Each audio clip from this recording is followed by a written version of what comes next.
E aí, tudo de bom? Bem-vindo a mais um vídeo. Eu espero que você tenha curtido o último vídeo, onde eu falei sobre a história do movimento LGBT, como ele surgiu e o porquê do dia 28 de junho. E dessa vez a gente vai dar mais sequência ao nosso estudo, à nossa conversa sobre o mundo LGBT e o meio LGBT para fazer jus ao mês do orgulho. E dessa vez a gente vai falar sobre as siglas e a evolução das siglas ao longo dos anos e sobre as primeiras paradas e tal, e para isso eu trouxe uma convidada muito especial para mim, que ela já vai aparecer aí. Bom, como a gente falou no último vídeo, o dia 28 de junho ficou marcado como um dia internacional do movimento LGBT por causa dos acontecimentos de Stonewall.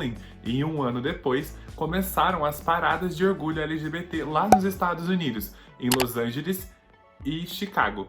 Mas em 1971, essas paradas começaram a atingir novas áreas. Então a gente não teve só paradas nos Estados Unidos, nós tivemos paradas em Londres, em Paris, em Estocolmo e em Berlim. Então já tinha saído do campo americano e migrado para a Europa esses movimentos de orgulho. Ainda assim eram paradas muito pequenas em vista ao que a gente tem hoje, mas eram tão consideráveis para a época e tão importantes para a época. Uma das paradas que aconteceram nessa época que foi muito importante foi a parada de Nova York, que aconteceu no ano de 1971.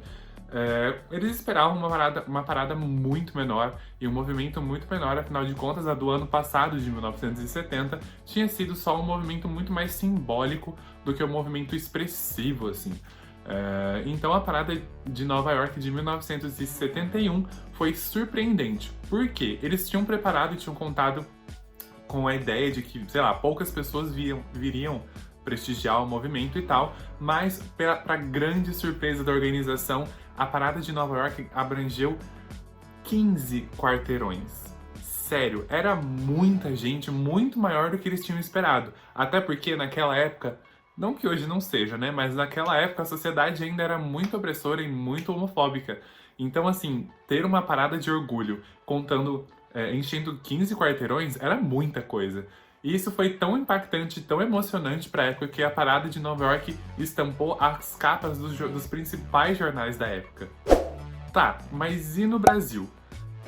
No Brasil, a movimentação para acontecer esse evento começa em 1995, quando a gente tem a primeira ideia de parada LGBT no país, que acontece lá no Rio de Janeiro, em Copacabana, mas ainda assim não foi uma parada, não teve muita gente, acabou soando mais como uma manifestação de protesto, talvez, do que uma parada em si.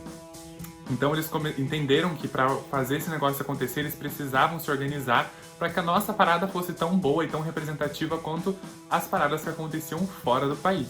E é então que em 1997 acontece de fato a primeira parada LGBT do país.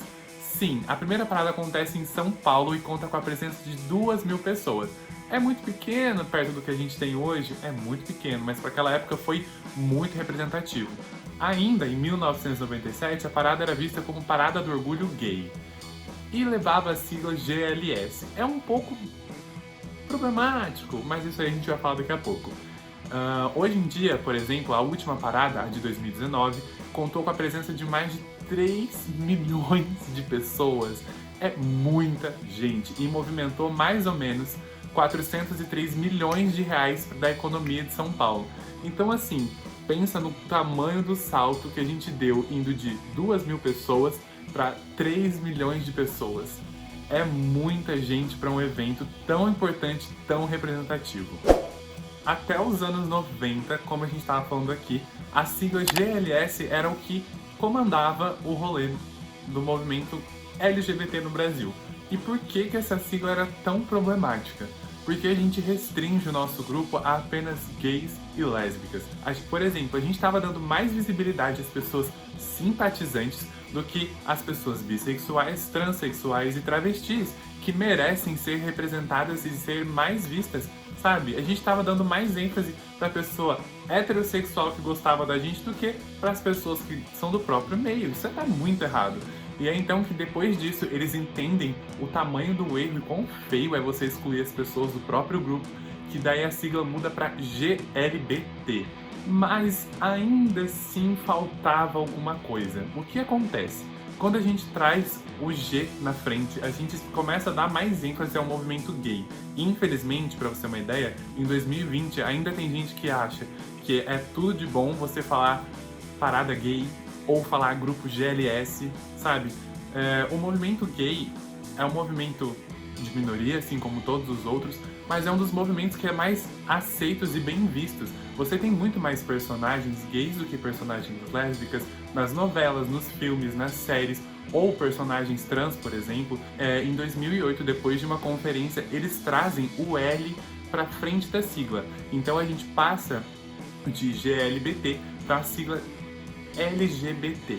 Então a gente começa, com o intuito de dar mais visibilidade a esse movimento lésbico e movimentar mais esse movimento em si e tentar tirar essa visão machista que a gente podia estar tendo do movimento, porque sim, existe machismo, homofobia e todo tipo de preconceito dentro dessa bolha LGBT, o que é muito feio.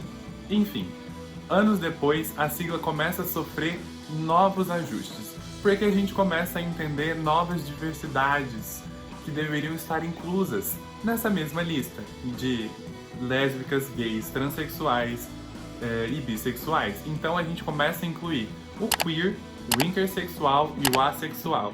E aí, como essa variedade de coisas que não são pessoas que não são hétero, elas precisavam se encaixar nesse grupo e elas são bem-vindas e bem recebidas e fazem parte desse movimento, então a gente coloca um mais para que qualquer outro gênero, identificação sexual, enfim, possa fazer parte, venha esse mais para que ele se sinta representado de alguma forma. Para mim, a sigla funciona muito bem, porque eu reconheço que tem os meus privilégios por ser homem, por ser branco, por ser cis. Mas eu entendo que ia ficar muito raso a gente trazer só a minha visão do rolê. Então, pensando nisso, eu trouxe a Flávia, que é uma amiga minha de anos, que eu amo muito, que também é parte da sigla LGBT, e ela vai falar um pouco para vocês sobre o que ela acha da sigla, das opiniões dela sobre as representações midiáticas dos LGBTs, se ela acha que a sigla é realmente tão abrangente, tão representativa quanto a gente vê por aí. Oi gente, meu nome é Flávia, pra quem não me conhece, eu sou estudante de psicologia, eu sou polidancer, eu sou uma leitora assídua, eu sou viciada em música e chocolate, eu sou uma mulher cis e eu sou bissexual. Pensei em começar explicando um pouquinho o que é a bissexualidade, porque muitas pessoas não entendem, e eu queria dizer que tudo que eu falar aqui eu peguei de referenciais, de alguns referenciais teóricos e principalmente do Manifesto Bissexual, que foi escrito em 1990. Entendemos a bissexualidade enquanto uma expressão da sexualidade humana. Partindo de um princípio que a sexualidade humana ela está num polo, pessoas que se atraem por gêneros diferentes, por gêneros e sexos diferentes do seu, são pessoas heterossexuais. Pessoas que majoritariamente se atraem por pessoas do mesmo sexo e gênero que o seu, são pessoas homossexuais. E todo esse espectro, e isso são as monossexualidades, todo esse espectro que está no meio significa bissexualidade. Então ela é uma expressão da sexualidade que permeia os dois polos, por isso bi, porque está nos dois polos ao mesmo tempo. Então a gente entende que a bissexualidade ela é uma sexualidade complexa e fluida, e por isso a gente não pode trazer determinações sobre o que é a bissexualidade. E por isso que as pessoas às vezes chegam pensando que a bissexualidade ela é uma certa promiscuidade. Não, ela não é. Assim como algumas pessoas se atraem por outras, por algumas coisas, e essa é uma expressão, a bissexualidade também vai fazer isso. O importante é que o sexo e o gênero da pessoa não importam. E nesse sentido, eu vejo a bissexualidade muito invisibilizada e invisibilizada. O que eu quero dizer com isso? As pessoas não falam sobre a bissexualidade. Se você for pegar, por exemplo, quando estamos falando de, por exemplo, saúde, estamos falando de saúde sexual, certo? Na hora de explicar, por exemplo, como fazer um sexo seguro entre duas mulheres cis, né, duas mulheres que têm vagina, eles utilizam o termo de saúde sexual lésbica. A partir disso, eu fico me perguntando como que a gente supostamente vai se identificar com isso, sendo que o nosso termo e a forma como a gente se identifica não está ali. E ao mesmo tempo, quando estão falando de saúde sexual, eles só permeiam um campo da heterossexualidade, e eu também não me sinto representada nisso porque eu também não faço parte de um grupo heterossexual. É quase como se a bissexualidade não existisse, porque você tem que ser um ou outro. E nesse sentido, então, a gente acaba ficando nesse campo que o tempo inteiro somos tensionados para escolher se a gente gosta mais de uma mulher ou se a gente gosta mais de um homem, se a gente se identifica um pouco mais como heterossexual, um pouco mais como homossexual. E a nossa sexualidade nunca é vista como uma sexualidade completa. Eu fiz uma pesquisa sobre, ainda nesses termos, né, de representatividade, de representação e representatividade. Quando a gente fala de representatividade, a gente está falando não só de nos vermos nos espaços, mas também de participarmos enquanto produtores nesses espaços. E eu vi isso muito forte quando eu fiz uma pesquisa 2 anos atrás sobre música, sobre a música e seu potencial para quebrar preconceitos. Resumidamente, essa foi a pesquisa, e eu pesquisei muito sobre músicas LGBTs, né? Era meu tema de pesquisa. Nesse sentido, eu quase não achei músicas de mulheres que falassem sobre a sua expressão sexual. Expressão sexual, lésbica ou bissexual. Nas playlists sobre o movimento LGBT, enfim, em um geral, normalmente você vê muitos cantores homens, muitas drag queens e muitas mulheres trans. E aí eu fiquei me perguntando muito se, essas mulheres não existem no campo da música, o que eu sei que não é o que acontece, mas na realidade eu vejo muito mais como uma expressão do pouco financiamento e da pouca oportunidade que essas mulheres têm de ficarem famosas e chegarem a estar em uma playlist, por exemplo.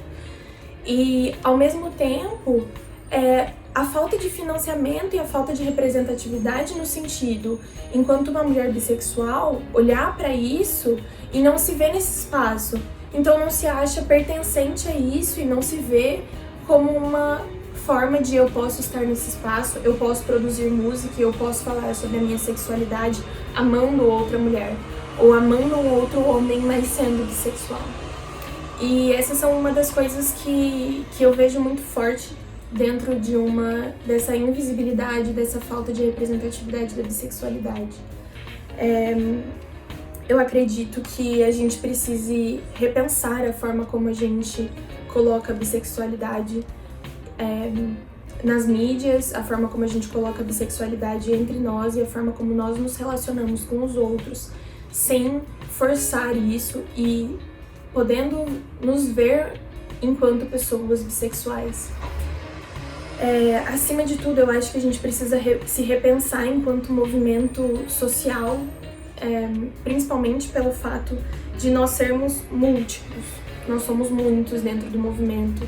E a minha vivência enquanto uma mulher bissexual, branca, de classe média, morando no sul do Brasil, é muito diferente de uma vivência, por exemplo, de um homem negro da periferia que mora no Nordeste. E a gente vai ter pontos em que vamos nos conversar sobre as opressões que sofremos por ser bissexuais, mas a gente intercruza as opressões de formas muito diferentes.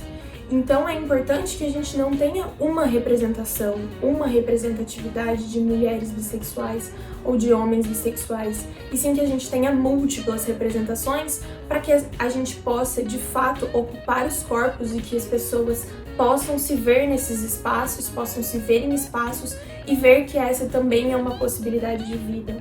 Porque o que acontece com a invisibilização do nosso movimento, principalmente das pessoas bissexuais, são que a gente não se vê nisso, a gente não vê a bissexualidade enquanto uma possibilidade de sexualidade e tende a ficar transitando entre os espaços de uma forma encaixotada e de uma forma que não deixa essa experiência ser leve, porque ou a gente precisa ser heterossexual ou a gente precisa ser homossexual. E então, para finalizar, eu gostaria de dizer que, início da gente repensar o nosso movimento social, a gente precisa nos pôr também para se autoanalisar, para colocar em pauta o quanto a gente pode estar, de fato, alimentando opressões que a gente luta tanto contra. E qualquer coisa, qualquer dúvida, sei lá, se vocês não gostaram ou se vocês gostaram, pode me chamar para conversar, a gente cria um diálogo, enfim, discutindo sobre os assuntos, e é assim que a gente vai conseguir crescer o movimento também, a partir de uma pluralidade de vozes. Obrigada. Bom, gente, vocês viram aí o que a Flávia falou, então assim, é importante que a gente comece a dar mais visibilidade às outras letras do grupo e dar mais visibilidade e espaço principalmente para as figuras femininas do grupo. Bom, se vocês tiverem mais dúvidas, se vocês quiserem que a gente fale depois de algum grupo específico, de alguma letra específica, você comenta aí embaixo.